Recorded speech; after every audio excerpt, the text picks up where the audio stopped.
Good morning, students. So, without delay, we are going to start our classes, and our chapter is computer software. तो last class में हम लोगों ने अपने computer software के बारे में जाना था, इसके इंट्रोडक्शन के बारे में जाना था, और लास्ट क्लास में हमने ये भी सीखा था कि कौन कौन से सॉफ्टवेयर होते हैं, इट मीन कि कितने तरह के सॉफ्टवेयर होते हैं। तो हमारे कंप्यूटर सॉफ्टवेयर दो तरह के होते हैं, मैंने लास्ट क्लास में बताया था। एक होता है एप्लीकेशन सॉफ्टवेयर, एक होता है सिस्टम सॉफ्टवेयर।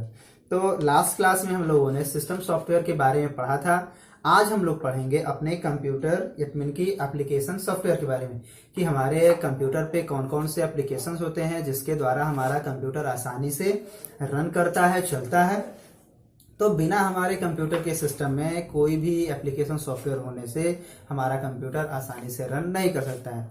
जैसे हमारे मोबाइल होते हैं, मोबाइल में भी बहुत सारे एप्लीकेशंस होते हैं। इट मीन कि अगर हमें कोई चीज़ें करनी होती है, जैसे कि अगर हमें फोटो खींचना हो तो उसके लिए कैमरे का एक एप्लीकेशन होना बहुत ज़रूरी है। आजकल तो बहुत सारे एप्लीकेशंस आ रहे हैं। तो हमारे यहाँ भी सिस्टम में इट मीन कंप्यूटर सिस्टम में बहुत सारे एप्लीकेशन आपको मिलेंगे। तो नेक्स्ट क्लास में हम लोगों ने इट मीन लास्ट क्लास में हम लोगों ने अपने सिस्टम सॉफ्टवेयर के बारे में जाना था। आज हम जानेंगे अपने एप्लीकेशन सॉफ्ट के बारे में। तो चलिए अब हम लोग सीखते हैं application software. Application software. Software written to do a particular task on the computer is called an application software. An application program or software enable a user to perform a specific function. It is installed in the computer additional based on the exact requirement. Examples of application software: school management software, movie ticket booking software, result processing software, and word processing software. So here is a application software is of two type: general purpose and tailor-made general purpose.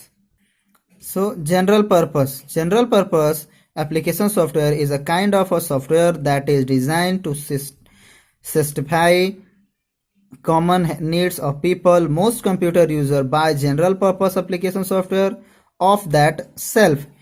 If we need a software to draw or paint, we will buy a general purpose software like MS Paint. We would not employ a programmer to develop it for us. These are several good reasons of using general purpose software. So here is a sum of software figures, so you can see that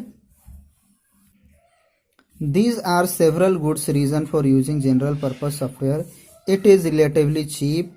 It is readily available and can be installed quick and easily. It is usually through tested. There will be little can change of it having any error. It will supported with several books, online help, and discuss on the internet about how to use it. Now, tailor-made software. Sometime an organization find the certain general purpose software readily available in the market are unable to exactly what they want to it do. In such a case, they decide to have tailor-made software, a special development for it. For example, a school may decide to get result processing software developed especially for them by a programmer. Such a software is called tailor-made or customized software. Tailor-made software is a software that is made as per the requirement of the customer. In other words, it is custom made or tailored to a specified need. सो अभी हम लोगों ने देखा अपने application software के बारे में, कौन कौन से एप्लीकेशंस होते हैं, कैसे कैसे होते हैं। तो एप्लीकेशन सॉफ्टवेयर हमारे होते हैं वो पार्टिकुलरली टास्क करने के लिए। इट मीन जैसे हमें अगर पेंट करना हो तो पेंट करने के लिए हम लोगों को एक MS पेंट यानी कि माइक्रोसॉफ्ट ऑफिस का एक सॉफ्टवेयर आता है जिसमें कि हम लोग पेंट यूज करते हैं, तो हम लोग उस पर पेंटिंग कर सकते हैं। अगर हमें पेंटिंग करनी हो तो हम एक्सेल पर पेंटिंग नहीं कर सकते हैं, इसके लिए हमें MS पेंट का होना बहुत जरूरी है। तो इन सभी के लिए बहुत ही जरूरी होता है कि एक एप्लीकेशन सॉफ्टवेयर हो।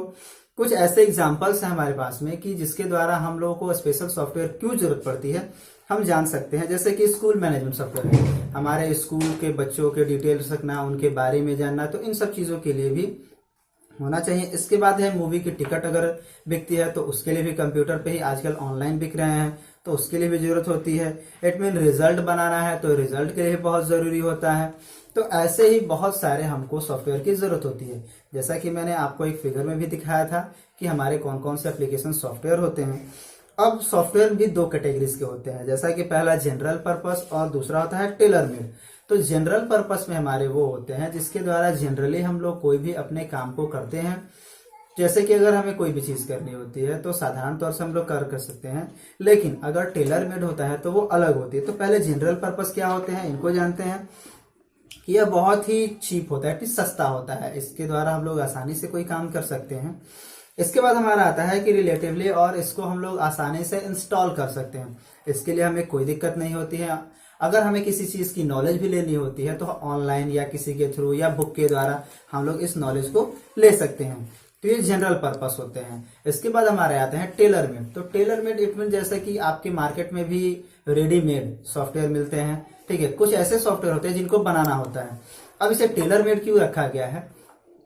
टेलर मेड इसलिए रखा गया है कि मार्केट में अगर हमें शर्ट लेने जानी हो तो रेडीमेड शर्ट मिलते हैं, लेकिन कुछ ऐसे भी शर्ट्स होते हैं जिनको हम लोग खुद से सिलवाते हैं टेलर के यहाँ दे करके, इसीलिए इसका नाम होता है टेलर मेड। क्योंकि इस सॉफ्टवेयर में भी जो चीजें हमें जरूरत की होती है उसी चीजों को हम लोग लेते हैं, बाकी अननेसेसरी चीजों को हम लोग बाहर निकाल देते हैं, इसीलिए इसे हम लोग टेलर मेड बोलते हैं। तो टेलर मेड सॉफ्टवेयर हमारा जो कि बेसिक काम के लिए, इट मीन अगर हम कोई सॉफ्टवेयर डेवलपर हैं तो हम किसी के लिए सॉफ्टवेयर क्रिएट कर सकते हैं, बना सकते हैं, तो ये हमारा टेलर मेड होता है। तो आप लोगों ने समझा टेलर मेड और जनरल पर्पस क्या होते हैं। जनरल पर्पस में साधारण तौर से हम बना सकते हैं, लेकिन अगर हमें वही किसी भी सॉफ्टवेयर को क्रिएट करना हो तो वो हमारे टेलर मेड होते हैं।